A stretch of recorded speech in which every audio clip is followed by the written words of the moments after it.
سراغ کلبه ما را کسی جز غم نمی گیرد. خوشا روزی که غم هم گم کند ویرانه ما را.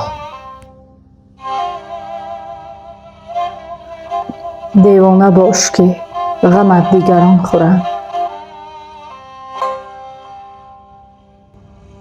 هوشیار مباش که غم دیگران خوری.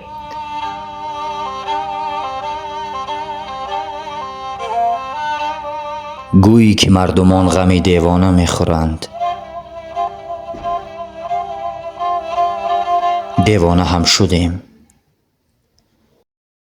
غم ما کسی نخورد، غم ما کسی نخورد.